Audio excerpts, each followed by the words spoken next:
하나, 둘, 셋. 밖에서 바라보는 날카로운 시선, 의자들 지금 시작합니다. 축하합니다. 축하합니다. 외부자들 100회를 축하합니다. 아니 언제 근데 앵커 바뀌었어요? 안녕하세요. 누구세요? 오늘이 100회잖아요. 100회째 외부자들의 유일한 생존자.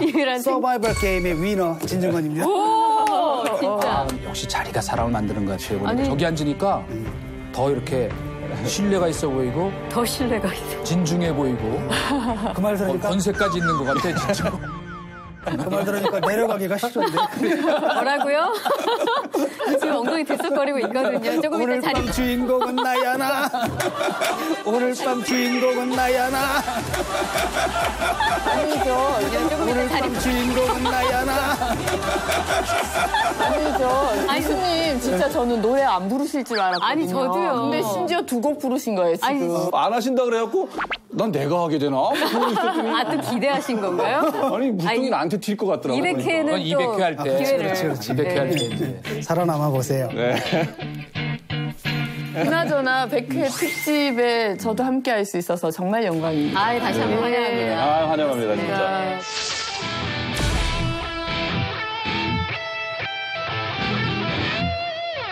아니, 사실 오늘 노래 안 해가지고 제가 진짜 좋았는데. 네. 내가 너무 그냥 우리를 내줬다. 이렇게 노골적으로 노리실 줄은 몰랐습니다. 노래 잘하세요. 자, 앵커의 특별 권한으로 색다르게 오늘 이렇게 100회 특집으로 오프닝 열어봤습니다. 어느덧 100회를 이렇게 맞게 됐는데요. 지난 2년 동안 성원해주시고 또 사랑해주시고 또 열심히 시청해주신 시청자 여러분께 거듭 감사의 인사를 드립니다. 여권에 어느 때보다 혹독한 칼바람이 불고 있습니다. 각종 의혹에 둘러싸인 이재명 지사는 운명의 12월을 맞게 됐는데요. 예, 해경군 김씨 사건과 별도로 이재명 지사 본인이 받고 있는 혐의는 이제 크게 4가지인데요. 가장 큰 게 친형 이재선 씨 강제 입원 혐의고요. 두 번째가 검사 사칭 유죄 판결을 부인한 혐의가 있겠고, 세 번째가 이제 분당구 대장동 개발 사업에 대해서 그 이익이 확정되지 않았는데 확정된 것처럼 발표했다라는 이제 의혹이 있고요. 그 밖에도 이제 김부선 씨 스캔들 같은 게 있었는데 네. 뭐 사실 끝난 것 같고요. 그 부분은. 예. 지난주에도 저희가 잠깐 다루긴 했지만 해경궁 김씨 논란에 있어서 최근 이재명 지사의 집무실과 자택에 대해 압수수색이 실시가 됐습니다. 압수수색에 빨리 또 충실하게 협조해서 끝내고 업무에 지장이 없도록 하겠습니다.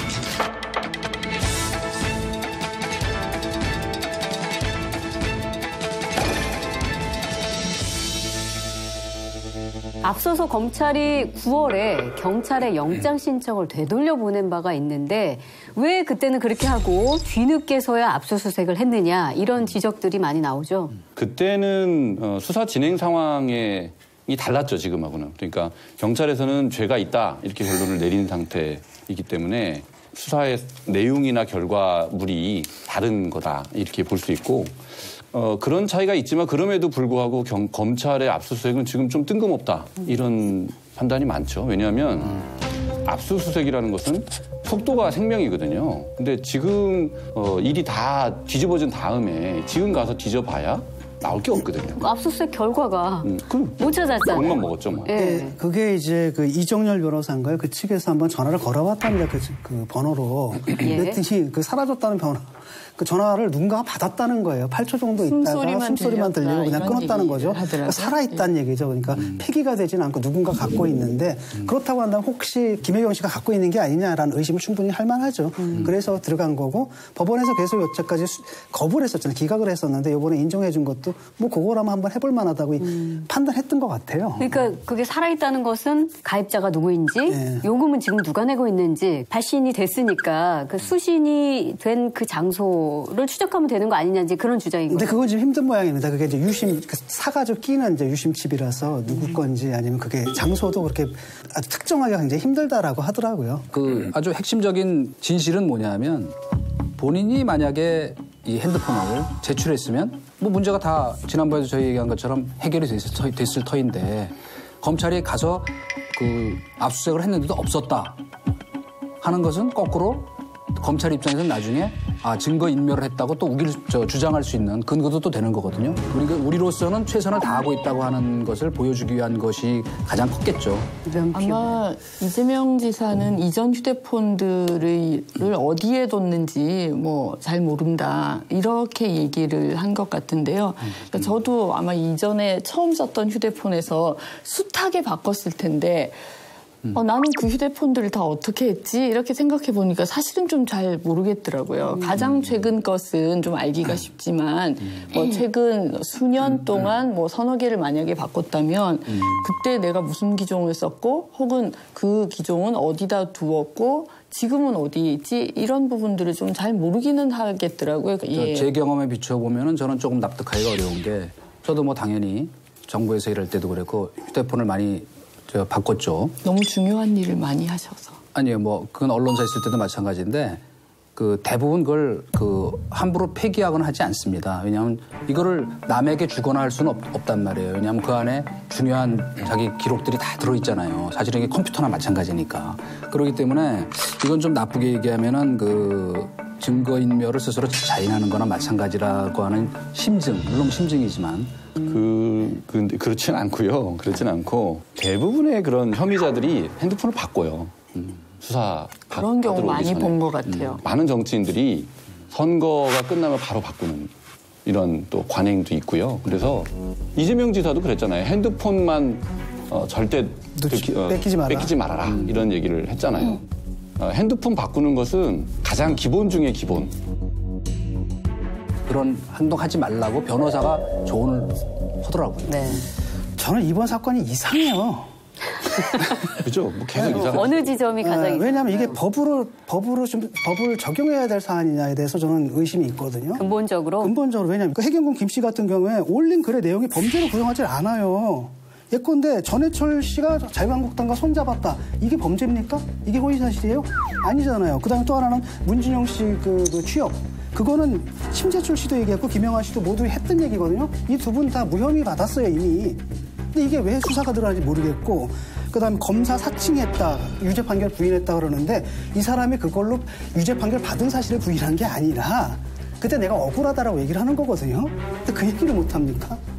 지금 다른 사업도 마찬가지인데 개발 이익금이 뭐 확정되지 않았는데 확정된 것처럼 얘기한 거 이게 왜 허위 사실입니까?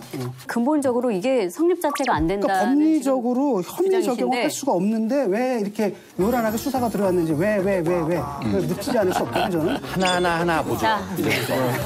하나. 그러니까요. 하나. 두 분이 좀 같다.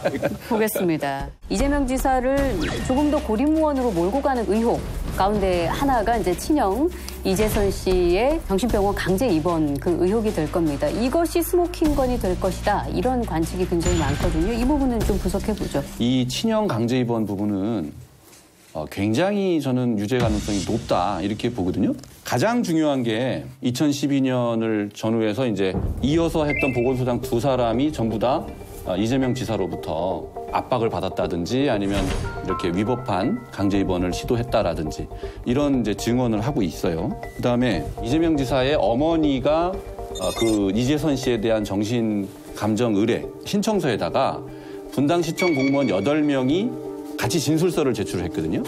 그 내용이 전부 다 이제 정신적으로 문제가 있다 이런 내용이었죠. 이 대목에서도 부시장이 최근에 나와서 분당 보건소장 두 사람의 진술이 맞다.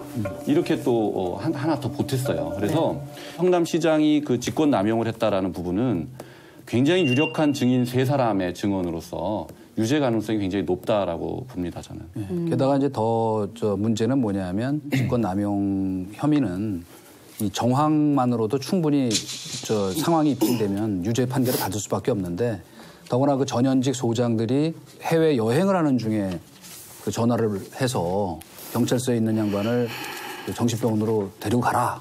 그래서 경찰서에 갔는데 경찰들이 오히려 그걸 못하게 막으면서 당신 지금 데려가면 감금죄에 해당될 수 있다. 그 말을 듣고 그만뒀다는 이런 구체적 진술이 나오는 정도라면 그거는 상당히 심각한 문제고 또 한 가지는 이제 형님 되시는 분이 사실은 그 결정을 자기가 했다 이렇게 말씀을 하시잖아요. 근데 그거는 뭐 일반적으로도 그렇지만은 친족 간에는 상황을 무마하기 위해서 나쁘게 위증을 할 수도 있는 거기 때문에 증거 능력이 상당히 떨어져요. 그러니까 이런 나머지 객관적인 상황에 대한 이 정황이 충분히 입증이 된다면 오히려 이것이 더 큰 지금 그 쟁점이 될 가능성이 있지 않나. 이재명 지사 측의 반박이 하나 있는데 보건소장이 입원을 시도했던 것은 8월이고 자신이 브라질로 출장을 간 것은 6월이다. 그래서 이게 성립이 되지 않는 이야기를 지금 하고 있다. 이렇게 지금 반박 중인 것 같습니다. 근데 이제 그것은 별로 유효한 변명은 아닌 것 같아요. 그런가요? 왜냐하면 정신 감정을 위한 요건이 완비된 건 8월이다라고 주장을 하던데 지금 이 분당 보건소장 얘기는 그 과정에 대한 얘기를 하는 거거든요. 그렇지. 요건이 완보되기 전에 그 과정에서 자기가 그런 전화를 오죽하면 받았다. 해외에 있으면서까지 전화를 해서 압박을 줬다는 얘기를 한 거지. 그래서 그 전화를 받고 자기가 그 다음날 달려가서 했다는 것이 아니고. 그건 얼마든지 양립 가능한 얘기들이에요. 네. 변명이 되지 못해요. 지금 언론도 그렇고 그다음에 지금 변호사님도 그러는데 이 법리적인 논점이 어딘지를 좀 체크를 놓치신 것 같아요. 황당하거든요. 저는. 해보세요. 네. 전 너무나 황당하거든요. 그러니까 이재명 씨가 반론을 폈으면 그 사람이 어떤 부분을 반론을 폈는지 알아야 되잖아요. 해보세요. 그러니까. 지금 얘기하는 것들은 아무 상관이 없는 거거든요. 일단 팩트. 왜 상관이 없습니까? 상관이 있는 부분이에요. 아니, 그러니까 일단 팩트 확인부터 할게요. 이재선 씨가 선지자 행세로 2000년대부터 조울증 투약 치료한 거 이건 확인돼요. 두 번째 2007년에 조울증 증세, 양극성 정동 장애로 약물 치료를 받은 것도 확인이 됩니다. 이재선 씨의 부인이 강제 입원 당시에 진술을 했거든요.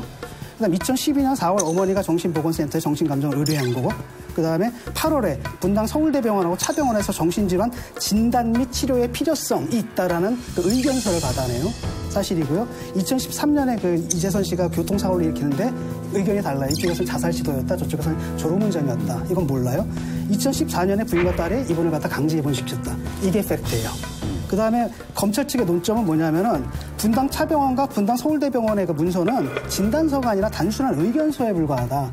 진단서를 내면 대면에 의해 작성돼야 되는데 대면이 안 됐기 때문에 거기도 뭐라고 나오냐면 이 의견서는 의견서일 뿐 의학적 효력이 없다라는 거죠. 의학적 효력이 없는 문서로 강제 입원을 시킬 수는 없는 거예요. 그런데도 강제 입원을 지시했으니까 이게 직권남용이다. 이게 이제 검찰 측의 논리다라는 거예요. 일단 이건데 문제는 뭐냐면 강제 입원을 지시했다라고 했잖아요.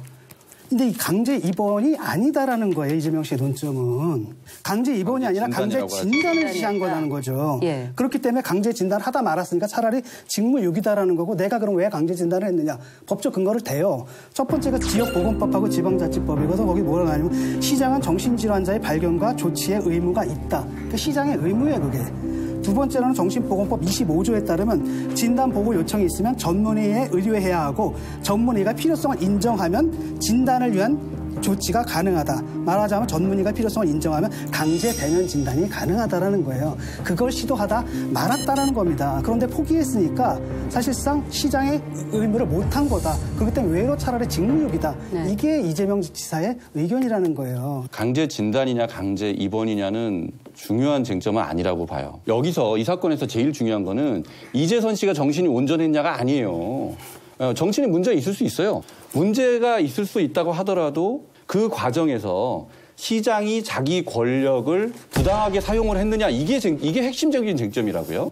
그런데 이 시장 쪽에서 변명을 뭐라고 했냐면 이거 이제 정신보건법에 근거가 있는데 25조에 의한 입원이에요. 근데 이것은 뭐냐면 시장 군수에 의한 입원 이렇게 돼 있어요. 시장 군수에 의한 입원. 그런데 여기서 이 지사가 이것은 형수가 입원을 시킨 거다라고 얘기를 하고 있어요. 변명 중에. 근데 가족에 의한 입원은 25조가 아니라 24조에 따로 있어요. 거기는 그냥 가족 두 사람이 동의를 하면 바로 입원할 수 있도록 돼 있어요. 그 당시 법이. 그런데 그게 아니고 25조 시장에 의한 강제 입원, 강제 진단 이 부분을 지금 시도를 했었던 거거든요. 그러니까 이 지사의 그 형수가 했다라는 것은 변명이다. 이게 중요하고요. 예, 잠깐 저는 말씀하시는데 변명이라고 말씀하시는 거에 대해서 좀 불편함이 있어요. 사실 그건 이제 이재명 지사로서는 해명일 수도 있는 거고 본인의 주장일 수도 있는 건데 변명이라는 말은 이미 좀 딱지를 붙인 것 같아서 그분은 조금 공평한 말이 아닌 것 같다는 말씀을 좀 드리고 싶고요. 그리고 2014년에 입원은 이제 2012년 이 강제 입원 여부가 문제가 되는 그 시점하고 사실은 2년 난 뒤의 일이고 이 지사가 그 부분을 얘기한 건 실제로 입원한 건 2014년 가족에 의한 것이다라는 걸 설명하는 과정에서 저는 얘기를 했다고 생각하기 때문에 아마 이제 정신보건법에 의한 어떤 지자체 장의 입원이냐 아니냐의 논거하고는 또 좀 다른 측면이 아닌가라는 생각이 좀 그거 섞으면 안 돼요. 2012년에 그렇게 했다는 얘기가 없거든요. 그러니까 공무원들 동원한 문제가 되는 거잖아요. 그럼 그 사람들 왜 동원했느냐라는 건데 형님이 찾아온 거예요. 시청을 찾아와가지고 좀 난동을 좀 부리셨나 봐요. 그러니까 면담을 잡아달라. 그러니까 공무원들 7명이 왔는데 그분들하고 신경이가 있고 그다음에 그 게시판에다가 72회에 걸쳐가지고 막 이상한 글들 막 올리기도 하고 그다음에 또 공무원들한테 전화를 해가지고 업무를 좀 방해한 측면들도 있거든요. 그러니까 바로 그런 형님의 태도를 갖다가 기술을 해달라고 얘기를 한 거예요. 누가요? 시장이. 누가? 시장이. 그거를 인정하시는 거예요? 교수님 그 근거가 뭐예요? 그 시장이 공무원들한테 그렇게 지시했다. 그게 지금 제일 규명해야 되는 핵심 부분이에요. 근데 시장이 그 공무원들한테 지시했다라고 하면 그건 바로 직권남용이 될 수 있어요. 쉽게 말하면은 그거 부정하는 거예요. 지금. 아니, 그러니까 쉽게 말하면 시청의 업무를 방해한 거잖아요. 어떤 사람이 와가지고 그럴 경우에 시장은 정신질환자의 발견과 조치의 의무가 있거든요. 당연히 조치해야 아니 되는 난동 부리면 뭐 정신병원에 보내야 될 의무가 어디가 있어요. 난동 부린다고 다 그렇게 하면은 그건 큰일 날 말이죠. 지역보건법 지방자치법에 있는데 뭐. 자, 그 8명의 공무원 중에 1명이 이렇게 인터뷰를 했어요. 내가 그거 쓸 때는 이런 강제 입원에 쓸 줄은 몰랐다. 속였다라는 것까지 나오는 거거든요.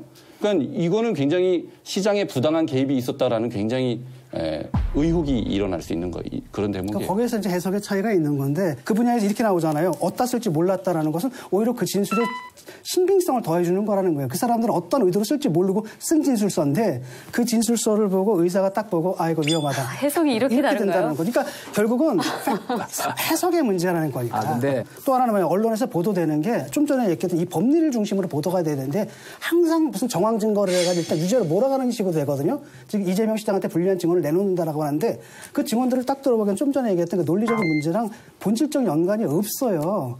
뭐냐면 이런 겁니다. 강제 진단은 가능하고 당시 상황에서 법리적으로 강제 입원은 불가능한 거예요. 근데 이 구분이 좀 불분명합니다. 그러다 보니까 그 보건소장 같은 경우는 이게 강제 입원을 하라는 명령으로 받은 것 같고 혹시 이것이 나중에 큰일이 날 수도 있으니까 거부한 거예요. 그래서 결국 실행을 못한 겁니다. 근데 거기서 이제 뭐라고 얘기를 했냐면은 시장이 법률가인데 뭔 걱정이냐. 답답해하면서 내가 율사인데 왜 내 말 안 믿느냐라는 답답함을 토로한 부분이 그 부분이라는 거죠. 교수님이 놓치시는 부분이 하나 있는데 강제 입원하고 강제 진단이 기간의 차이는 있을 수 있지만 말이죠. 양태는 비슷해요. 강제로 끌어다가 가둬놓고 정신 진단하는 건 똑같아요. 강제 진단도요, 2주 동안 할 수 있어요. 법에 의하면. 2주 동안 가둬놓고. 아니요. 그러니까 이제 제일 중요한 게 있잖아요. 법적으로는요, 쉽게 말하면 요건이 뭐냐라는 거예요. 강제 진단 같은 게 의견서만 갖고 요건이 되지만은 강제 입원은 진단서가 있어야 되는 거예요. 그 차이가 있는 거예요, 법적으로. 그걸 자꾸 흐리시잖아. 아니, 그러니까 지금 그 부분에서 보건소장 2사람, 또 그중에 한 사람은 그렇게 했잖아요. 자기가 감금죄로 처벌된다는 경고를 듣고 경찰서 앞에 앰뷸런스를 대기해놨다가 다시 돌아갔다. 네. 이렇게 얘기를 하고 그 당시 성남시 부시장 이 사람한테 찾아가가지고 하소연을 했다는 거 아니에요? 괴롭다. 이렇게 하소연한 적이 있다라고 부시장이 증언을 하고 있어요. 네. 그러니까 이분들은 의사들이잖아요. 보건소장들은. 근데 이 사람들이 이재명 시장에 대해서 무슨 억하심정이 있겠어요. 이것은 사법기관에서 그리고 법원에서 굉장히 신빙성이 높은 증언으로 받아들일 것으로 저는 예상을 하는 거예요. 그러니까 증언의 문제가 아니라 요건의 문제, 법적 요건의 문제고 이 사람들이 주관적으로 그걸 어떻게 받아들였느냐. 강제 진단의 명령으로 받아들였느냐 아니면 강제 입원의 지시로 받아들였냐는데 후자일 가능성은 없거든요. 왜? 진단서를 못 받았어요, 거기서. 그런 문제가 있다는 거죠. 저희가 이제 앞서서 잠깐 이야기가 나오기도 했지만 이재명 지사가 예전에 강연장에서 무슨 일 생기면 절대 휴대전화 뺏기면 안 된다. 이런 얘기를 한 적이 있다고 하죠. 그런데 이번에 이제 수사 과정에서 뺏겼습니다. 중요한 거는 비밀번호를 알려주지 않아서 지금 수사가 진척이 안 되고 난항을 겪고 있다. 이런 언론 보도가 나오고 있거든요. 알려줄 의무가 없습니까?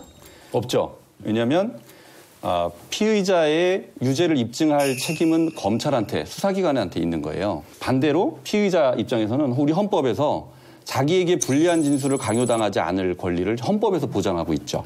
근데 그래서 비밀번호를 지금 공개하지 않아요. 안 불어요. 그 말은 무슨 말이에요? 이게 자기한테 불리한 증거다.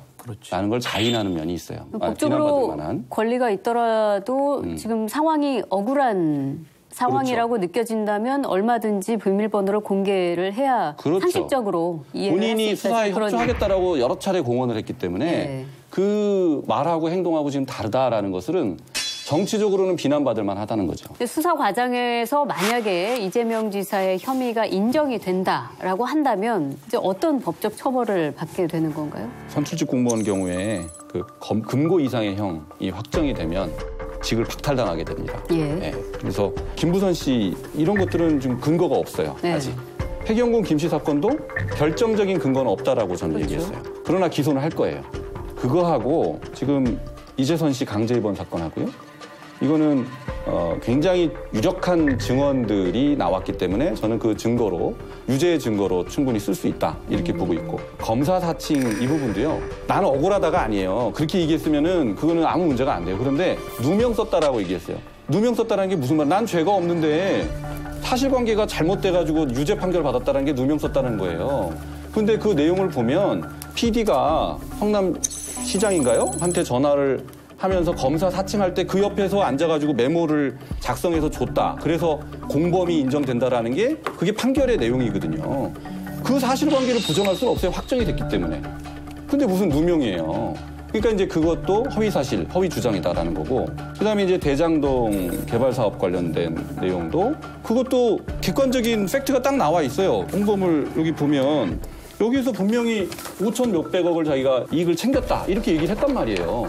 근데 그 이익이라는 건 그 당시에 확인도 안 되는 것이고 공원 조성 사업비로 사용했다 이렇게 확정적이고 과거형을 썼단 말이에요 여기서. 근데 그런 사실이 없다라는 것도 팩트예요. 이렇게 되면 세 개 범죄가 한꺼번에 유죄가 되면 네. 가중처벌이 된단 말이에요. 한때 어떤 그 정부의 중요한 위치에 있었던 분을 법꾸라지라고 비판한 적이 있었죠. 이 사람이 뭔가 법망을 피해가지고 부당하고 부적절한 행동을 해왔고 하고 있구나는 느낌을 주면 사실 그거로 정치 생명은 끝나는 거예요. 너무 논의가 좀 나가는 면도 저는 있는 것 같아요. 지금 이제 결국은 경찰 수사 진행 중이고 또 검찰에서 어떤 판단을 할지도 있어야 되고 법원 판단은 또 대법까지 간다면 시간이 좀 사실 유무죄를 거기서 다투는 거 아니겠습니까? 그런데 이제 우리가 말씀을 나누는 과정에서 물론 이제 각각의 생각은 다를 수 있는데 거의 유죄임을 이 좀 테이블 위에 올려놓고 얘기를 아니, 하고 그렇게 있는 될 경우를 게 가정해서 그렇죠. 이렇게 된다라고 말씀드리는 그렇게 거예요. 이제 느껴지는 부분들이 있어서 그런 것들에 대해서는 좀 조심해야 되지 않을까 하는 생각이 들고 네.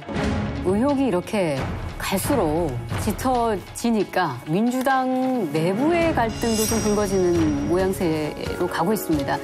이재명 지사 측의 문준용 씨 특혜 채용 언급, 이 파장이 굉장히 확대가 되고 있는 것 같은데 또 어떻게 보세요? 민주당 이제 내부자시니까. 저는 뭐 오늘도 내부자였다가 외부자였다가 뭐 그런 것 같은데요. 그런 거네요. 이제 당시에 이 부분이 좀 논란이 시작되었을 때는 굳이 문준용 씨 특혜 의혹이 사실이 아닌 것으로 드러났음에도 이 언급을 해서 다시 논란을 만들 필요가 있었느냐 이런 비판들이 있었던 거는 사실인 것 같고 네. 고발장에서 이런 부분들이 언급이 됐기 때문에 언급하지 않을 수가 없었다. 이렇게 이제 김용 대변인도 말씀을 하신 것으로 제가 알고 있거든요. 저도 한 가지 좀 아쉽다고 생각하는 것은 김혜경 씨와 해경군 김 씨 뭐 정의를 위하여 개정이 같은 것이 아니다라고 주장을 해 오셨는데 그러면 그 부분으로 그냥 쭉 밀고 가셨으면 오히려 클리어했을 것 같은데 네. 사실 여부에 대해서도 다툴 수밖에 없다는 얘기까지 하면서 이 부분이 오히려 수면 위로 올라가 버린 것이 좀 바로 그 예, 부분입니다. 적절하지 않은 것 같다. 이 지사 이런 측이 생각이 좀 합니다. 아내의 결백을 입증을 하려면 이 문준용 씨의 특혜 채용 의혹이 허위임을 확인한 뒤에 명예훼손 여부를 가릴 수밖에 없다라고 말하면서 이제 파장이 좀 확대된 거죠. 그게 그 의견서에 있었던 걸로 알고 있거든요. 변호사의 의견서인데 검찰이 흘려버린 거예요, 그거를. 그래서 이제 플레이를 해버린 거죠. 원래 의도는 뭐냐면 이정열 변호사가 그걸 썼잖아요. 근데 주로 문준용 씨, 쉽게 말하면 친문 쪽의 심기를 대변한 거죠. 만한? 왜 굳이 이 얘기를 했는가? 쉽게 말하면 돌려준다라는 거예요. 그러니까 약간 SNS 수법이거든. 네가 나한테 이렇게 했냐? 자, 니들이 그렇게 하려면 바로 이런 일들이 있어야 되는 거야. 알았냐, 이 바보야. 그 얘기거든요, 지금. 하태경 의원이 그런 얘기 했잖아요. 예. 내 아내를 건드리면 대통령 아들을 내가 가만히 가만두지 않을 거야. 상처 입을 정보를 것이다. 보낸 것이다. 네. 라는 이제. 완전 또 근데 과장. 배 의원님 말씀하신 부분에서 하나 짚고 가야 될 게요. 그 문준용 특혜 취업 의혹의 결론이 안 났어요.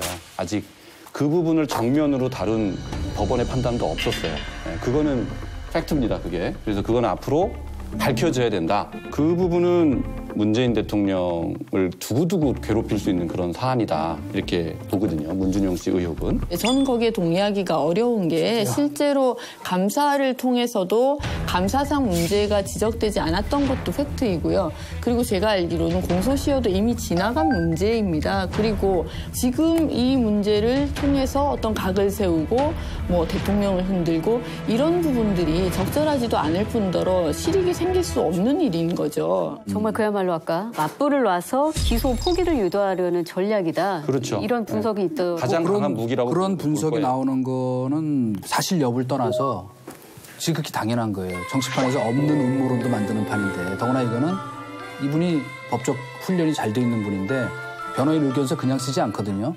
그거는 쉽게 얘기하면 우리 지난 여름에 당신이 한 일 다 알고 있어 라는 나쁘게 하면 협박이라고 봐도 무리가 아닌 것은 더구나 그 당시에 고용정보원에 문준용 씨가 취업할 때 본부장으로 있던 분이 지금 본인의 측근이기 때문에 예. 그런 사실도 지금 또 이미 슬슬 흘러다니고 있단 말이에요. 그러니까 나도 여차직하면 무기가 있다. 나 건드리면 나도 가만히 있지 않을 거야. 난 뭐 이렇게까지 일을 사단을 벌려가지고 과연 도움이 되나. 그 친문과 각을 세우겠다라고 해서 작정하고 한 발언은 아니에요. 이재명 지사 측에서는 검찰이 지금 정치를 하고 있다고 판단을 한 것 같아요. 검찰에 대한 이렇게 뭐랄까 견제로서 그 얘기를 한 거죠. 저도 진중권 교수님 말씀에 좀 한 표를 던지게 되는 것이 이제 해석을 하다 보면 과대하게 해석을 할 수 있는 부분들이 생기고 거기에 뭐 정치적인 이제 의미를 또 덧붙이고 이 사건의 발단 자체가 고발을 하면서 의견서에 있는 내용들에 대한 반박을 하면서 이야기가 시작된 것 같은데 그 부분이 과도하게 언급되면서 좀 그런 것 같고 한마디 덧붙이면은 예. 문준용 씨가 실력이 있는 분이에요. 그쪽 분야에서. 그 부분은 저도 잘 알고 있습니다. 예전에 알고 있고. 아니 뭐 조금 다른 얘기인데 정말 놀라운 작품들이다라는 문준용 씨가 실력이 없고 있고의 문제는 전혀 본질하고 상관이 없는 거예요. 그건 마치 이재명 지사 사건에서 이재선 씨가 정신 이상이 있느냐 없느냐가 그렇지. 쟁점이 아닌 것과 똑같은 거예요. 그러니까 2년차 직원이 휴직을 하고 그 유학을 갔어? 이상하다? 그러고 이제 까봤더니 그 취직하는 과정에서도 너무나 놀라운 우연의 우연이 계속 반복이 됐잖아요. 이재명 지사 입장에서는 자기 이제 해경군 김씨 사건도 결정적인 증거 없이 우연히 계속 반복됐다는 이유로 자기가 의심을 받는 거 아니에요? 근데 자기가 보기에는 문준용 씨 의혹이 해경군 김씨보다는 훨씬 더 구체적인 증거가 많이 있는데 왜 나만 갖고 그래? 라는 억울한 마음이 있을 수 있어요. 저는 그 점은 인간적으로 이해는 됩니다. 억울함에서 이 문준용 씨 네. 특혜 관련 의혹을 화가 꺼냈다고요? 났겠죠. 약간 음모론적인 과장 해석인 것 같고 일단 어떤 점이 그런 거예요. 억울하는 거예요? 어떤 점이? 그 당시에 문제가 됐잖아요. 또 대선 국면이 얼마나 치열하게 됐겠습니까? 증거가 없었잖아요. 그래서 증거를 만들다가 의혹 제기한 사람한테 깜빵간 사건이에요, 이거. 분명히 이재명 지사 입장에서는 지금 그런 사안에 대한 비교도 비교고 억울하게 느낄 것이라는 건 뭐 인지상정상 지극히 당연한 거죠. 그러니까 그거를 과잉해석이라 그러면 그건 가서 물어봐야지. 이거 과잉해석 맞아요. 그리고 다음에 여기 이재명 지사 한번 나오라 그러세요. 근데 과잉해석이라고 하면 우리가 본인 얘기를 이렇게 대리해서 할 이유가 없는 거네. 직접 물어보면 되지. 과잉해석이라고 하는 건 저는 좀 뭔가 묘한 게 의혹이 있고 그걸 갖다 네. 정보를 갖고 있고 그래서 딜을 한다 이런 식으로 나가는 건 그때부터 소설이죠. 저는 좀 묘한 게 문준용 씨 의혹이 이야기가 되면서 갑자기 이재명 지사의 억울함이 강조되는 또 좀 이상한 지금 국면 전환이 이루어지는 거예요. 원래 그런 거지. 예, 그러니까 여기에서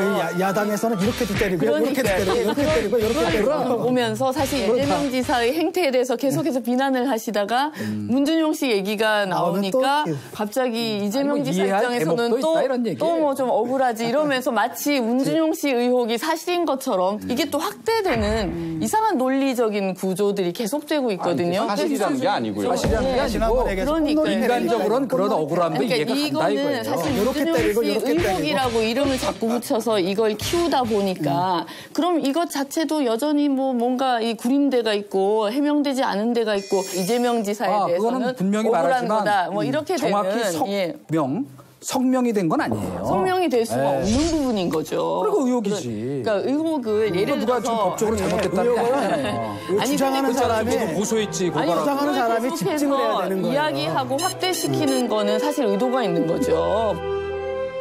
어쨌든 이재명 지사의 관련 의혹을 이야기하다가 이게 문준용 씨의 특혜 채용 의혹으로까지 지금 어떻게 번진 상황인데 민주당 내부에서는 아직 뭐 정무정업 판단 시기가 아니다라는 입장이고 사실 출당이나 제명 등의 조치까지 가게 된다면 진보 세력의 분화, 분열 뭐 더 극단화되는 거 아니냐 뭐 이런 우려들도 있거든요. 이런 사태가 올 것 같아가지고 처음에 이렇게 나가면 안 된다라고 계속 이 자리에서 얘기를 했던 거예요. 지금 빼도 박도 못 하거든요. 일단은 지금 그나마 이제 홍영표 원내대표가 얘기를 좀 했고 이상민 의원, 이철희 의원, 박용진 의원이 자진 탈당하라고 좀 했단 말이죠. 근데 이분들의 특성이 뭐냐면 비문이라는 특성이 있어요.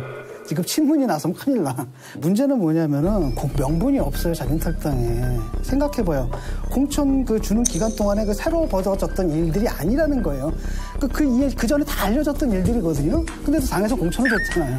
만약에 당에서 인정한다면 그 누구 책임이에요? 당 책임이거든요. 이런 문제가 있단 말이죠.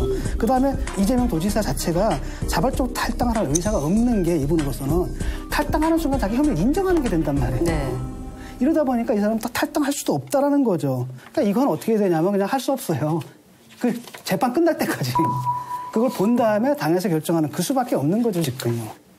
근데 이제 기소가 됐을 때 당원권 정지 또는 그런 징계를 할 수가 있느냐라는 부분에 있어서는 민주당 당원은 그렇게 돼 있더라고요. 이게 기소만 된다고 해서 바로 당원권 정지하거나 그렇게 될 수가 없고 징계할 수가 없고 비리 사건에 연루가 돼가지고 기소가 됐을 때는 그런 이제 절차를 밟을 수 있지만 지금 이재명 지사의 경우는 비리는 아니란 말이에요. 오히려 김경수 지사가 돈이 왔다 갔다 한 그런 혐의들이 자리를 놓고 거래한 의혹이 그렇죠. 있고. 그래서 그런 비리라고 할 수도 있는데 지금 그런 절차가 진행되지 않고 있잖아요. 당원권 정지도 안 됐고.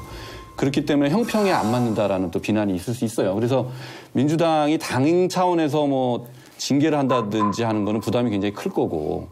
그래서 이제 이재명 지사가 자진해서 나갔다가 나중에 문제가 해결되면 다시 돌아와라. 네. 이게 이제 그런 전례들이 있잖아요. 서영교 의원이 그렇죠. 2년 전에 가족 채용 의혹이 불거져가지고 비난이 이르니까 일단 탈당을 했고 작년에 다시 복당을 한 예가 있죠. 그래서 그런 예들을 참고 삼아서 아마 이재명 지사를 설득하고 싶어 할 텐데 문제는 지금 뭐 문준용 의혹까지 들고 나온 마당에 그 누가 설득을 할 수 있겠어요.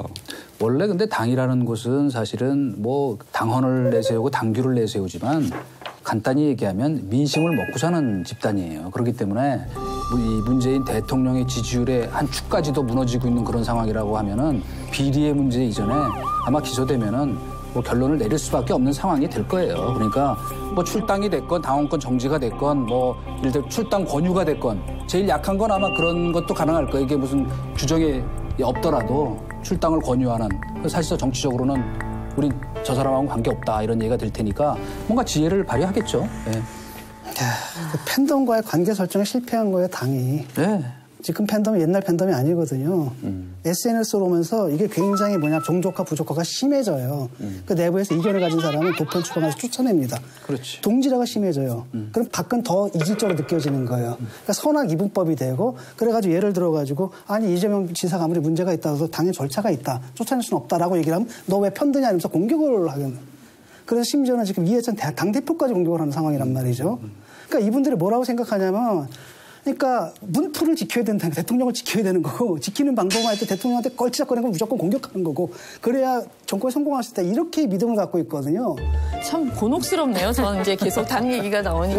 왜냐하면 의원들이 굉장히 곤혹스러워하거든요. 이 팬덤에 대해서. 근데 사석에서는 얘기하는데 또 공적인 자리에서는 아무도 얘기 그런데 저는 이제 그 팬덤이라는 부분을 굳이 이제 민주당과 또는 이제 지금 현재의 정치 상황에만 놓고 적용할 수 있는 문제는 좀 아니라고 아니라고 생각해요. 그러니까 우리 사회의 다양한 어떤 여론을 완성하는 과정에서 지금 그런 현상들이 곳곳에서 벌어지고 있는 것 아니겠습니까? 그게 특히 이제 정치라는 영역에서는 좀 이 부분이 워낙 예민하게 시끄럽게 되다 보니까 더 관심을 좀 받는 것 같은데 지금 SNS에서 이야기를 하시는 분들의 어떤 자발성이라든가 폭발성이라든가 이런 걸 보면 과연 그걸 당이 좀 더 잘 관리했으면 이 정도까지 안 올 수 있도록 만들 수 있었을까?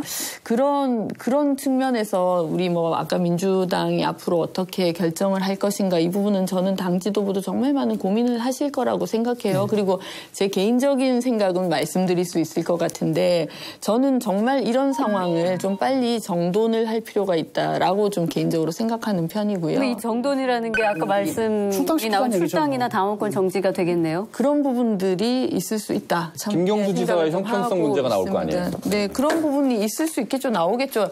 예를 들어서 당 지도부가 당신 나가시오 할 수는 없는 거죠. 저희도 절차를 통해서 하는 것이고 그 상황에서는 그럼 이제 김경수 지사와의 형평성 문제라든지 혹은 당에 끼친 해악이라든지 이런 부분들을 더 저는 정치하게 보게 될 거라고 생각하거든요. 그런 식의 당의 절차를 취할 수밖에 없지 않겠냐. 네, 제 생각은 그렇습니다. 네. 자, 지지자들은 연대 성명서를 통해서 새 규합에 나섰고요. 이재명 지사는 SNS를 통해서 뜻을 내비쳤습니다. 지금 광풍의 어둠 깊으나 곧 동트는 희망 새벽이 올 것이다. 라고요. 이런 문제거든요. 그러니까 이재명 지사가 민주당 지지자들의 외연을 좀 넓혀준 부분이 있단 말이죠.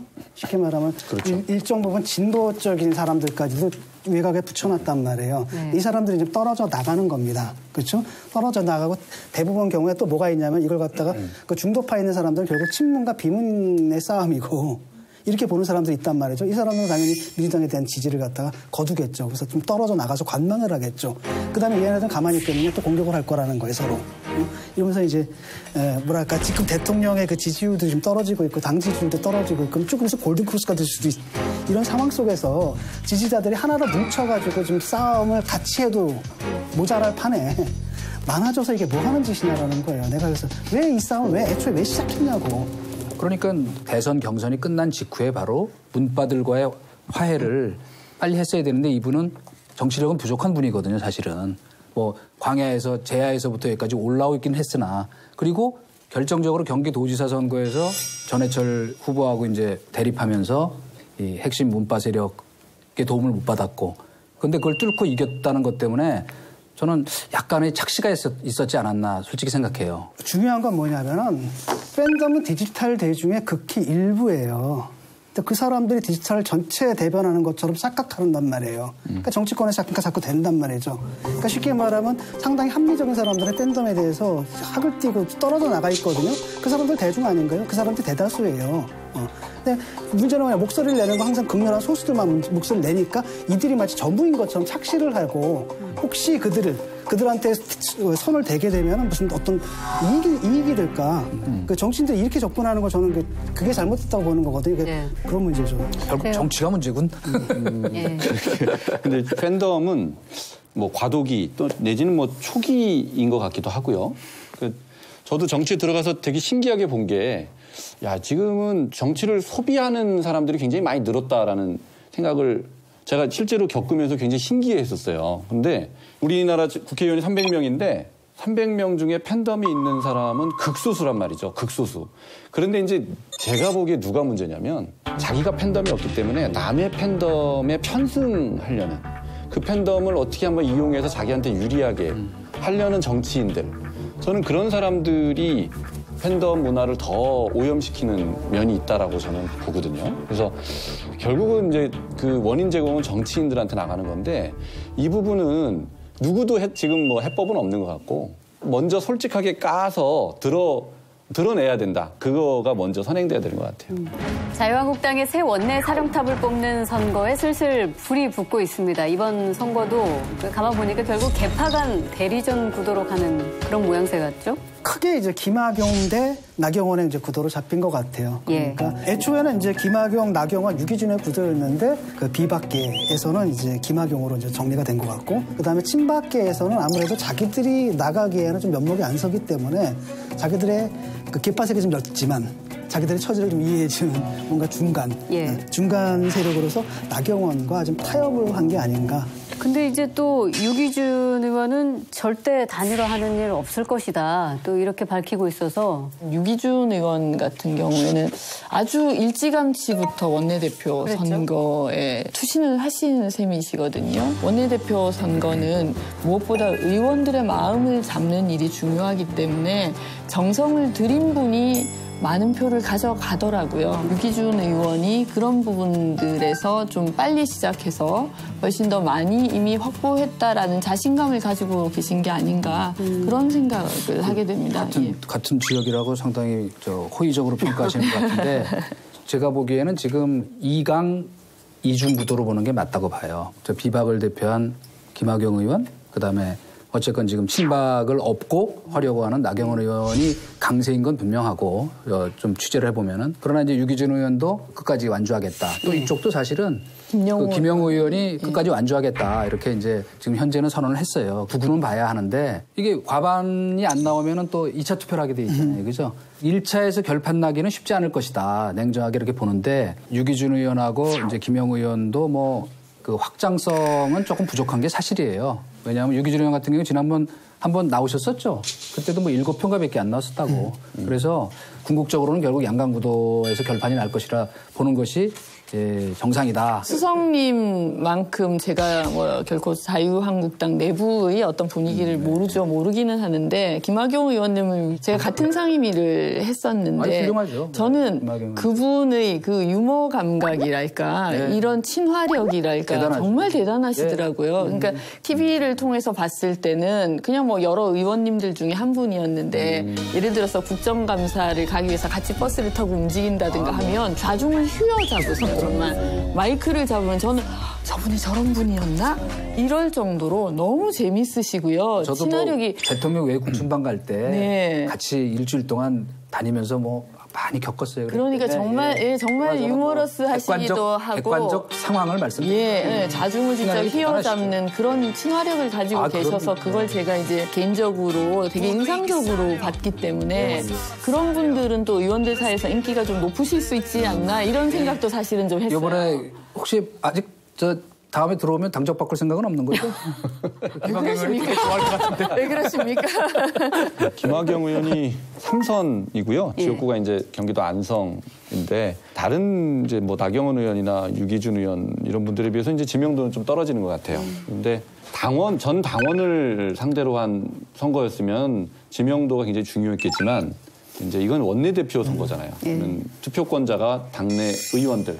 이잖아요. 그러니까 지명도하고는 별로 상관이 없다. 얼만큼 이제 새 결집이 잘 되느냐 이건데 김학용 의원의 뒤에는 김무성 의원이 있다라는 게 뭐 거의 정설처럼 굳어져 있는 것 같아요. 김진태, 윤상현, 정종섭, 홍문종 이분들이 나경원 의원을 지지를 한 것이 과연 도움이 되겠는가라는 거꾸로 그 비박의 그 결집을 자극하는 그런 결과가 되는 건 아닌가. 저건 또 뭐냐 같은 동네인데 디스하네.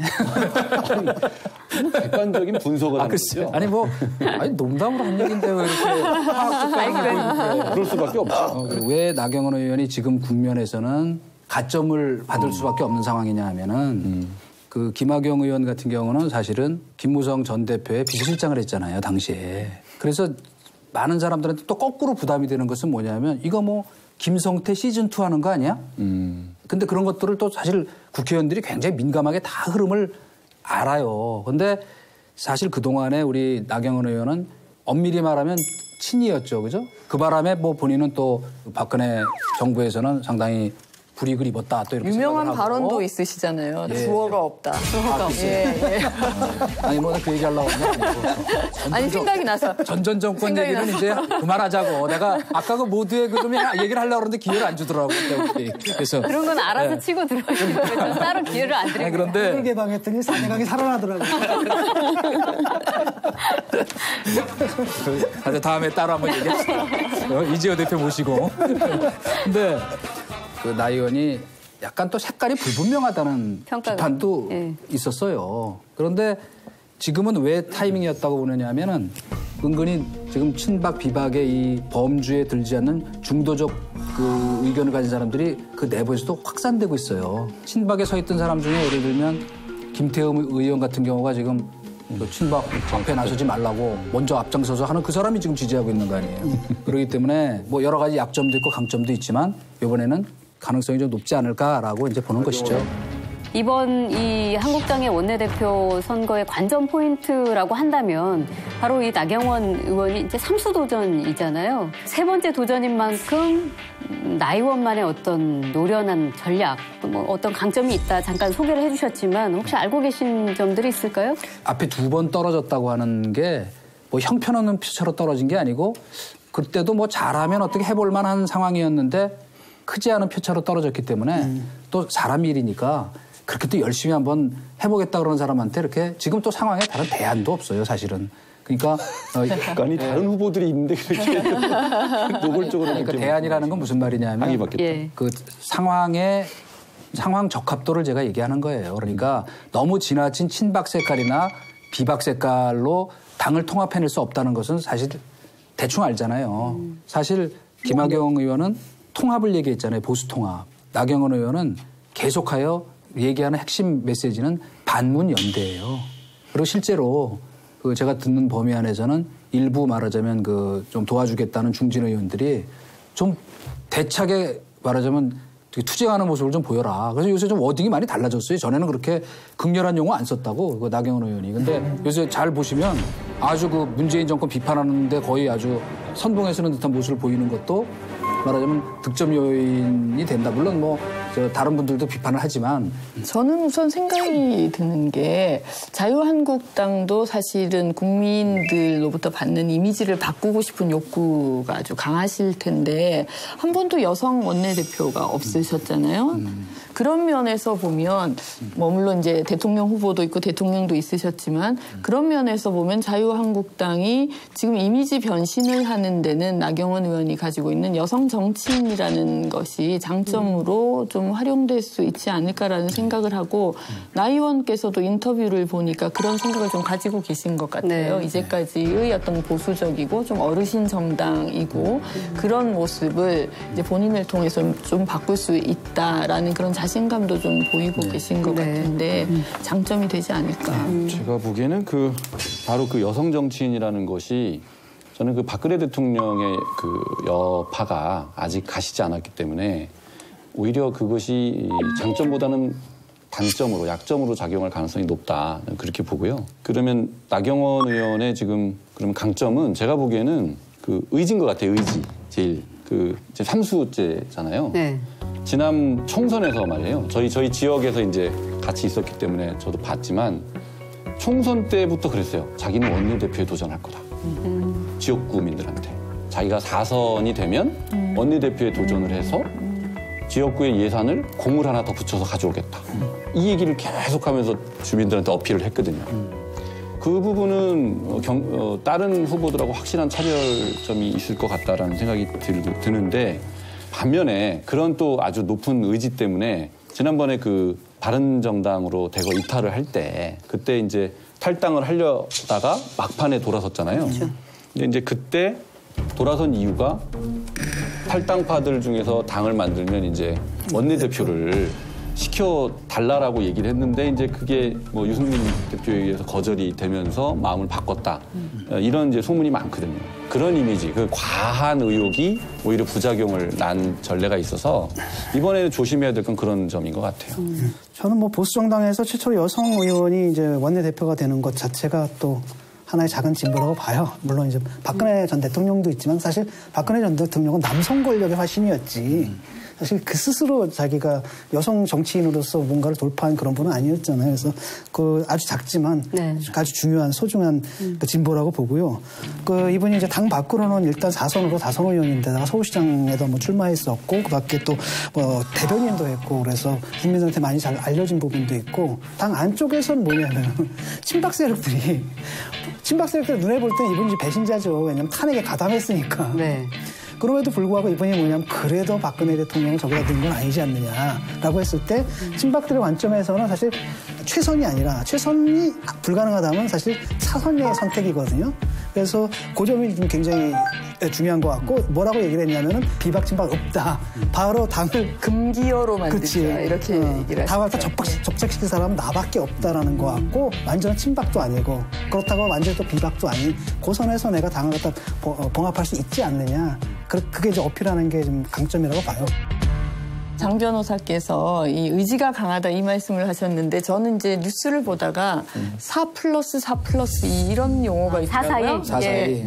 그래서 이게 뭐지? 하고 봤더니 원내대표 선거를 앞두고 오전에 4명의 의원을 만나고 오후에 또 4명을 만나고 저녁에 2명을 만난다. 뭐 그래서 이제 뭐 4-4인지 이런 용어까지. 스킨십을 늘리고 있다. 네. 예. 이제 원내대표 선거를 위해서 의원들을 만날 때는 많은 사람을 돌아가면서 만나는 것도 중요하겠지만 조금 더 깊이 있게 만나는 작업이 필요하니까 아마 하루에 이 정도의 인원을 계속해서 만나는 걸 이렇게 하는 것 같은데. 이 정도면은 충분히 좀 깊이 있는 그게 되나요? 스킨십이?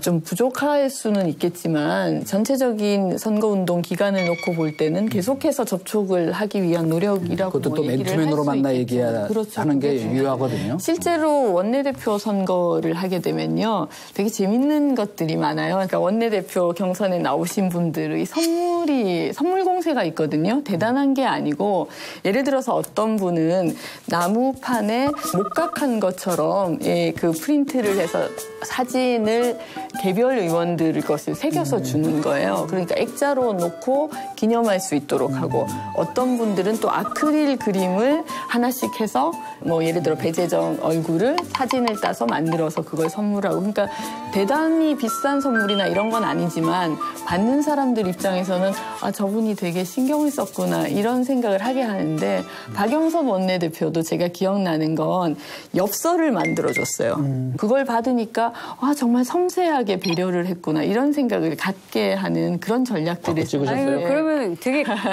얘기 들어보면 좀 감성적이고 감정적으로 좀 접근할 필요가 있다. 아니 원내대표 하려면 그렇게 원내대표 해야 됩니까? 선거는 이게 무슨 공약을 발표하는 건 물론 이제 공약 발표하는 연설회장에서는 하겠지만 맨투맨으로 만나서 설득을 해야 되는 건데 그러면 이런 거죠. 예를 들어서 우리 장진영 의원이 제가 원내대표 선거를 나갔는데 저를 별로 안 좋아할 수가 있잖아요. 근데 저를 별로 안 좋아하는 이유가 몇 가지가 있다면 토로를 하는 거죠. 내가 좀 이런 면들이 있었는데 바꿔보려고 노력하고 있다. 앞으로는 이렇게 하겠다. 이런 식의 접근들을 하는 거예요. 그러니까 정말 감성으로 사실 만나는 것이고 뭐 나경원 의원도 집까지 찾아가고 이런 얘기들을 저도 기사에서 본 것 같은데 그런 식으로 아마 하시는 것 같아요. 그런 노력. 선물 돌리는 거는 문제가 안 되나요? 그러게요. 특별히 문제가 안 되는 정도를 돌리는 거죠. 저는 이런 얘기 해도 되는지 모르겠는데 19대 제가 국회의원을 했지 않습니까? 그런데 이제 선배들이 얘기를 해주는 거예요.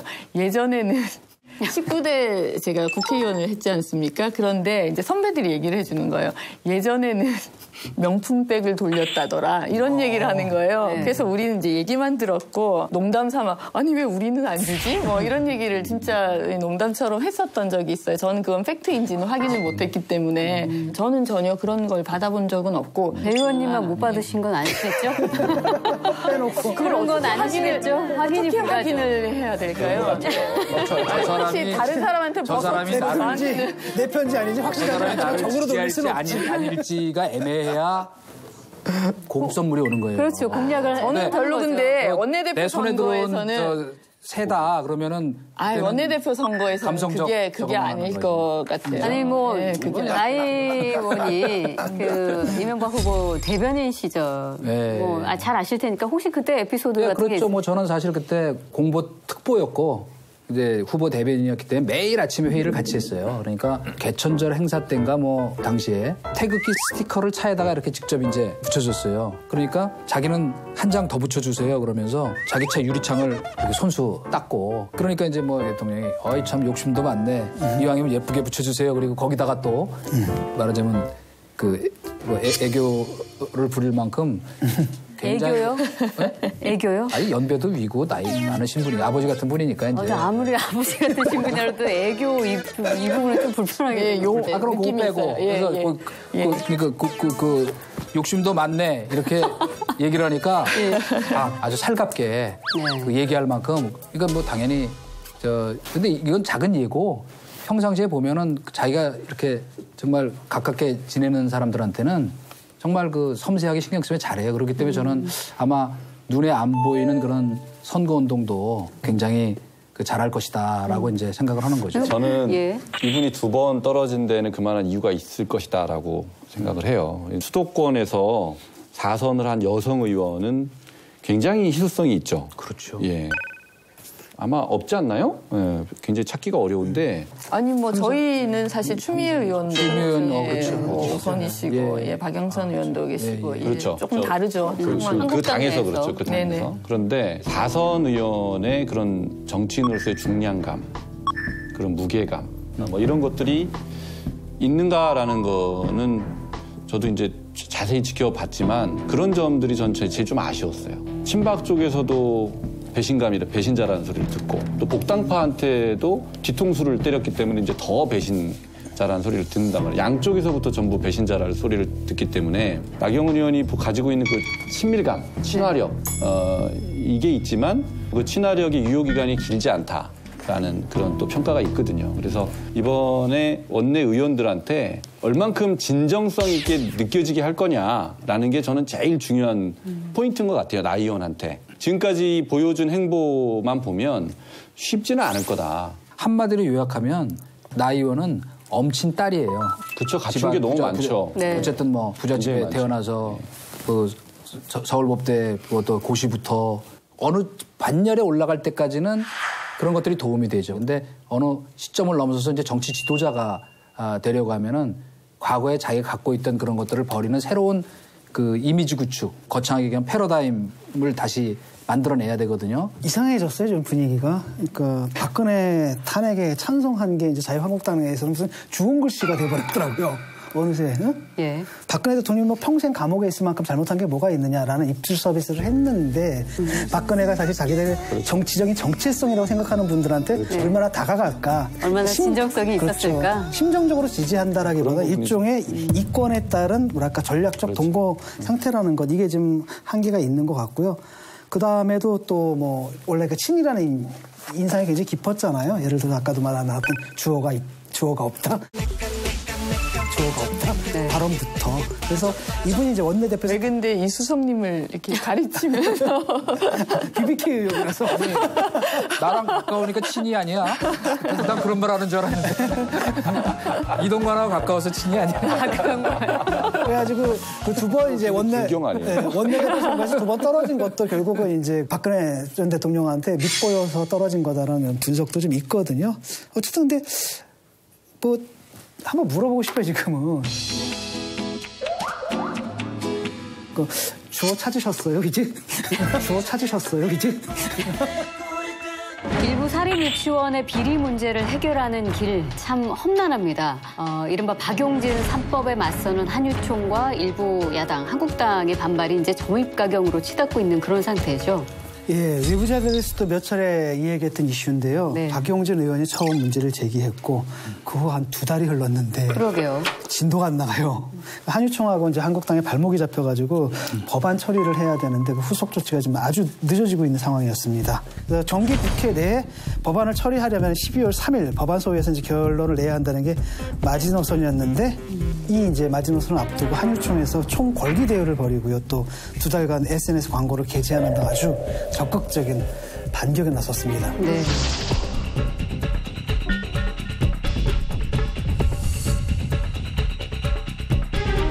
사립 3법 반대한다! 반대한다!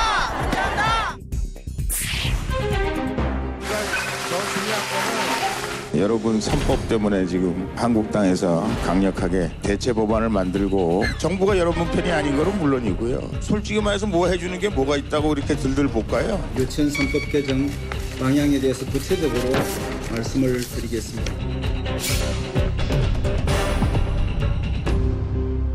근데 이제 자유한국당이 한유총 지도부의 입장에 막 휘둘려가지고 또 너무 또 이상한 안을 내면 어떻게 되나라고 걱정을 했는데 다행히 그러지는 않았어요. 그래서 이 부분에 있어서는 전 자유한국당의 절충안을 저는 좀 평가하고 싶어요. 근데 그 내용을 보면 사립유치원 회계를 분리하자는 거예요. 그래서 이제 국가에서 지원 또는 보조되는 그 돈은 정부 감시 내로 편입을 시키고 그 이외의 돈, 그냥 학부모들이 내는 돈은 사적 자치 원칙에 맡겨달라.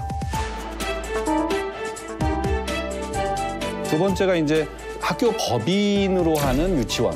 이 경우에는 일반 회계하고 교비 회계를 구별하지 않고 다 통합해서 지금 이제 초중고처럼 그렇게 하겠다. 원생이 300명 이상인 경우에는 학교 급식법을 적용받도록 하자. 저는 이 부분은 한국당이 상당히 합리적인 그런 중재안을 내놨다. 그렇게 생각이 됩니다. 저는 자유한국당의 이번 안을 좀 평가하는 면도 있지만 중간 과정에서 걱정시킨 것도 있거든요. 심지어 사립유치원에서 뭐 명품백 좀 살 수 있는 것 아니냐 이런 식의 이제 발언들이 나오면서 걱정을 이제 상당히 좀 증폭시켰던 측면이 있었는데 다행스럽게 좀 성안을 하는 과정에서는 합리적인 지점을 찾으려고 노력했던 것 같고 그리고 뭐 저는 기본적으로 법안을 개정하든 아니면 제정하든 이 첫발을 떼는 것이 정말 중요하다는 생각을 좀 가지고 있거든요. 많은 분들이 동의하실 거라고 생각하는데 올해를 넘기기 전에 이 부분들이 좀 마무리가 되는 모습을 국회가 보여줬으면 그러게요. 근데 이제 그렇게 예, 그 방향으로 가면 있습니다. 참 좋을 것 같고 또 다들 그렇게 기대를 하고 있는데 한유총에서 회원 카드를 다시 꺼내 들었단 말이죠. 그에 대해서 이은혜 장관은 집단 폐업 선언은 국민 협박이다. 불법 행위에 대해서는 수사 의뢰하겠다라고 이렇게 강경 입장을 밝혔습니다만 여전히 학부모들 입장에서는 진짜 이러다가 정말 소원하는 거 아니에요? 우리 아이들 원화 모집도 안 하면 또 어디로 가야 되나 뭐 이런 걱정들 당연스럽게 이어지거든요. 유은혜 장관의 이런 대응 방식이 정말로 걱정이 돼요. 이 사안은 솔로몬 왕한테 두 엄마 있잖아요. 자기 아이라고 주장하는 그 상황하고 비슷하다고 저는 봐요. 진짜 엄마가 양보하잖아요. 왜 양보했어요? 그 아이가 자기 아이가 아니어서 양보한 게 아니라 아이 다칠까 봐 그렇게 한 거 아니에요? 저는 그 심정으로 대해야 된다고 생각해요. 특히 교육부는 한유총이 지금 옆차기 같은 걸 하다가 한유총 서울지부가 지도부하고는 다른 목소리를 내기 시작했어요. 뭔가 타협점을 찾아가는 그런 시점이었거든요. 그런데 교육부는 종전의 입장을 계속 고수하고 있는 거예요. 두 번째, 회원 신청하면 맞겠다. 회원 못하도록 맞겠다. 학부모들이 그 말에 굉장히 기대를 했어요. 근데 까놓고 보니까 막을 방법이 없어요. 우리 법적으로 막을 방법이 없어요. 그러니까 학부모들이 교육부에 대해서 대체 왜 우리를 속였냐라고 아주 분노하고 있단 말이죠. 대책 없이 맞겠다고 하고 또 뭐 국공립으로 다 흡수하겠다. 어떻게 그걸 합니까? 지금 우리 예산상 불가능한 얘기를 자꾸 교육부가 뜬금없는 얘기를 하는 거예요. 그런 점에서 저는 유은혜 장관의 이런 대응 태도는 뭔가 좀 타협점을 찾아가려고 하는 이 흐름에 오히려 방해가 되는 거 아닌가 저는 그런 생각이 들어요. 그렇게 비판하던 과거 권위주의 정부 시절의 대응을 보는 것 같은 느낌이 그렇죠. 있어요. 뭐 엄단하겠다. 그렇죠. 의법 조치하겠다. 지금 한국당이 어쨌든 안을 냈고 그다음에 서울시지부도 수용하겠다 그랬으니까 뭐 하려고 했는데 이제 상황이 좀 바뀌고 우리가 그럼 좀 더 논의를 하겠다. 그렇죠. 그리고 한유총도 물러설 무슨 명분을 주면서 몰아야지 무조건 나와가지고 뭐 엄단하겠다고 뒤에 뭐 쫙 뭐 교육감들 서가지고 하는 그 모습은 매우 거슬렸어요. 소통하려는 자세인가 이게. 아니 뭐 그렇게 말씀하실 수도 있겠다는 생각이 한켠으론 들고요. 우선 아이들을 유치원에 보내야 되는데 유치원에 보낼 데가 없게 되거나 그런 이제 염려들을 얼마나 정부가 좀 잘 촘촘하게 메우느냐 이런 것들이 이제 좀 이번 사안의 또 다른 핵심이라는데 뭐 같이 동의를 하고요. 그런데 폐원이라는 협박을 계속하고 있는 사립 유치원들의 그런 모습에도 저는 문제가 있다고 생각을 해요. 그게 학부모들에게 직접적인 압박과 겁에 질리게 하고 이 사립 유치원에 대한 여론을 바꾸기 위한 그런 시도이기 때문에 주무장관으로서 강한 정부의 모습을 보이려고 했던 게 아닌가 이렇게 좀 이해가 되네요. 그 배경엔 그런 게 있는 거예요. 왜 그럼 유치원 비리가 고쳐지지 않았느냐. 여러 번 시도를 했는데 저 사람들이 폐업 폐업하겠다라고 버티고 나왔단 말이죠. 그랬기 때문에 이 문제가 해결이 안 되고 여태까지 나온 거라는 거예요. 말도 없는 사태가 벌어진 거죠. 그런데 이번에 또 해결하려고 드니까 아니나 다를까 또 그렇게 나오고 있단 말이죠. 라고 했을 때 그럼 정부에서 그럼 오케이 또다시 너희 말 들어줄게 라고 한다면 과거랑 똑같아지는 거란 말이죠. 그렇기 때문에 약간 주무장관으로서 단호한 모습을 좀 보여야 될 것 같고 그다음에 이제 분명히 그 법안 만드는 과정 속에서 타협이 이루어질 거 아닙니까? 물론 모든 것들을 한유총 측에서 다 받아들일 수는 없겠지만 그래도 누가 봐도 좀 합리적인 안이 나왔다라고 한다면 그 사람들이 폐업할 명목도 없는 거고 그럼에도 불구하고 폐업하겠다는 건 할 수 없는 거예요. 저는 이번 사태를 보면서 어떤 생각이 들었냐면 폐원이라는 이런 극단적인 방법은 사실은 그 여론전에서 이길 수가 없는 카드고 뭐 어떻게 보면 약간 좀 겁박하는 수단으로 쓰려고 했었던 것 같으나 중요한 건 그런 거를 이렇게 정치권이든 정부군 또 시민단체건 이런 데 담아내가지고 무엇이 합리적인 그 해결책인가를 논의하는 구조는 그거를 사실은 저는 초기부터 교육부가 앞장서서 이를테면 교육감들도 부르고 당정청 회의도 하고 또 한유총도 부르고 안 오겠다고 또 설득하고 그래서 학부모 단체도 모으고 해서 의견을 수렴해서 그걸 이렇게 만들어가는 과정 이거는 우리가 앞으로도 갈등 관리라고 하는 국정 운영에서 굉장히 중요한 교훈으로 삼아야 한다. 그래서 엄단하자라고 하겠다는 방침을 비난하는 게 아니고 그런 선행하는 노력이 있었느냐에 대해서 묻고 싶은 겁니다. 네. 당정청 회의를 비롯해서 사실은 정부 내에서 많은 회의를 했었고요. 뭐 국회도 마찬가지지만 그런데 이제 또 한유총 쪽에서 참여를 하지 않는 이런 문제들이 계속 좀 반복이 되어 왔던 거기 때문에 뭐 정부가 노력하지 않았다는 거에는 동의가 안 되고 다만 우리 사회가 이 여러 갈등 상황을 다루는 데 있어서 더 수기해야 된다는 데는 100% 동의를 합니다. 그런 이제 정부의 태도도 더 전향적으로 바뀌어야 되고 또 이제 이익 단체든 아니면 뭐 관련 단체든 이런 곳에서도 그런데 합류해서 함께 목소리를 모아가는 노력을 좀 더 해야 되는데 폐원하겠다라는 협박을 계속 해왔던 게 오히려 한유총 입장에서는 좀 거꾸로 족쇄가 된 게 아닌가. 해착이 돼버린 해착이죠. 예. 그런 생각이 그러니까 듭니다. 이번에 이제 시민들이 놀랬던 건 뭐냐 비리 사실도 놀랬지만은 이 비리를 저지르고 보여준 한해총의 태도에 놀란 거거든요. 그렇죠. 갑자기 뭐 폐원하겠다, 배째하라 뭐 이렇게 나온단 말이죠. 겁박을 한 다음에 또 하나는 뭐냐면 얘들이 그 정치권에 대해서 갖고 있는 그 압력 단체로서의 그 위력을 보고 사람들이 놀랬던 그렇죠. 거예요. 제가 계속 문제를 제기했던 부분이 뭐냐면 비리 유치원은 당연히 없애야죠. 바로 잡아야 됩니다. 그런데 이제 교육부가 어떻게 했냐면 또 언론이 어떻게 했냐면 이번에 교육부 감사에서 적발된 유치원 95% 정도 되는 유치원을 비리 유치원이라고 그렇게 그냥 타이틀을 딱 붙여서 공개도 하고 그렇게 했단 말이에요. 언론에서도 그랬고 교육부에서도 그걸 방관했단 말이에요. 근데 과연 그 95%가 다 비리였냐? 비리가 아닌 곳이 많았거든요. 진짜 비리인 곳과 단순히 행정상 실수인 곳 이것은 구별을 해서 대응을 했어야 되는데 비리 유치원이라는 그냥 낙인을 탁 찍어버렸단 말이에요.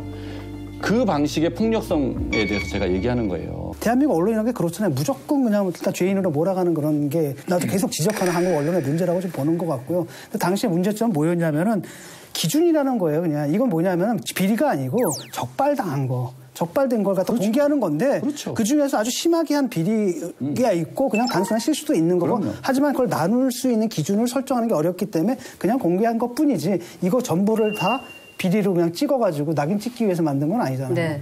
한쪽에서는 차라리 한 3천만 원 정도 벌금을 내고 유치원 폐원하고 놀이학교로 업종 전환을 하는 이른바 꼼수 폐원 이런 시도도 있었다고 하거든요. 제가 부분이라서 아마 이제 사립 유치원을 운영하시는 분들도 선택을 해야 될 것 같아요. 내가 교육자로서 살 것이냐, 그게 핵심이에요, 지금. 아니면 나는 사업을 하는 사람으로 살 것이냐. 예. 그 기로에 서 있는 거예요. 그런데 이제까지 보면 유치원에 뭐 이제 정말 교육에 헌신하는 마음으로 하시는 분들이 대다수였겠지만 그렇게 생각하지 않으면서도 교육자 연하셨던 분들이 계신 것 아닌가 하는 의심을 하게 되는 거거든요.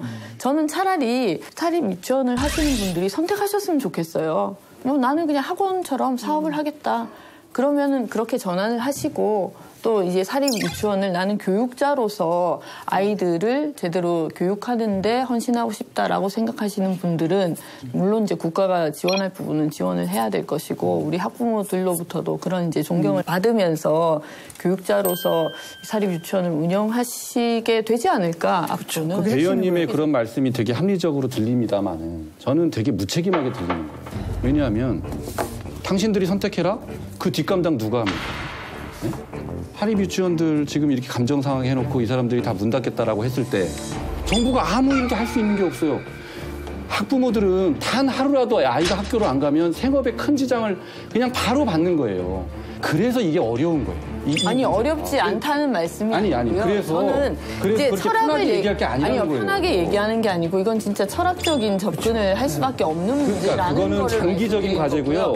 지금 당신들이 선택해라 이렇게 해서 감당이 안 된다니까요. 저는 또 어떤 생각을 하냐면 중요한 건 적어도 마음으로라도 선택할 시점이 된 것 아닌가라는 걸 얘기를 하고 싶은 거고 그렇죠. 그리고 사립 유치원을 하시는 분들이 저는 상당히 교육자로서 이미 스스로를 자리매김하시고 그렇게 노력하시는 분들이 대다수라고 생각합니다. 그렇기 때문에 그냥 사업가로서 나는 유치원이라는 교육활동을 접고 전환하겠다라고 하시는 분들이 협박이 아닌 실제로 얼마나 있을지 저는 그렇게 많은 수가 있을 거라고 생각하지 않기 때문에 또 이런 말씀을 드리는 거예요. 예. 유치원이 이제 허가를 받을 때는 비영리 사업이란 말이죠. 그다음에 공익적 성격을 띠는. 근데 문제는 뭐냐면은 이분들은 뭐라고 생각하냐면 이거 내 사유재산이고 내가 투자를 했는데 투자에 맞는 그 수익률이 나와야 되는데 턱없는 수익률이다. 라고 이렇게 생각을 해버린단 말이죠. 내가 사실 이 돈을 갖다 빼서 딴 데 투자하면 더 많은 수익률이 나온다. 내가 그걸 위한 거다라고 하면 글로 가는 게 맞아요. 그렇죠? 아니 근데 다른 데 비해서 수익률은 낮지만 그래도 난 이게 정말 내 목숨을 걸고 또 내 인생을 걸고 할 수 있는 떳떳한 보람에 찬 활동이다라고 하는 분들이 남아서 이걸 해야 되는 거고 정부도 그런 쪽으로 계속 방향을 유도해 나가야 되는 거고 궁극적으로는 사실 정부에서 다 운영을 해야 되는 거예요. 원래 그렇게 해야 되는데 처음에 정부가 돈 안 쓰고 그냥 다 풀어준 거잖아요. 예. 쉽게 하려고 사실 이제 정부가 책임 방기한 그 책임을 우리가 이제서 지금 대가를 치르고 있는 거라고요. 진 교수님 말씀에 저는 대체적으로 그 말씀에는 동의하는데 하나 구별해야 될 것은 비영리 사업의 성격을 좀 오해를 하시는 것 같아요. 비영리 사업이라고 해서 영리를 추구하지 않는 게 아니에요. 그게 목적이 아니라는 것이지 비영리 법인이나 비영리 단체도 수익성 사업을 할 수 있도록 돼 있어요. 법이 그걸 보장하고 있어요. 그러니까 수익을 남기면 안 된다 이렇게 해서는 안 되는 거예요. 문제는 뭐냐 수익을 남기는 것 자체를 목적으로 하는 분들이 계셨고 그러다 보니까 비리가 발생하는 거잖아요.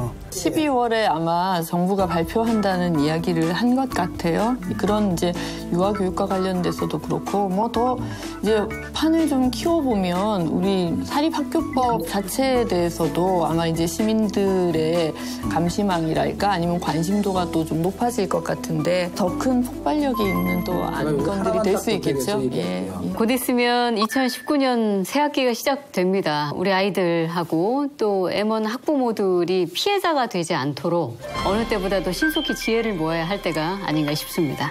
자, 오늘 외부자들 100회 특집으로 진행했습니다. 앞으로도 저희 외부자들 다양한 의견들 꼼꼼히 수렴하고 또 이슈도 꼼꼼히 챙기고 날카롭게 분석해서 여러분들의 판단에 도움을 드리는 그런 외부자들이 되도록 노력하겠습니다. 앞으로도 많이 사랑해 주시고 계속 시청해 주시길 부탁드립니다.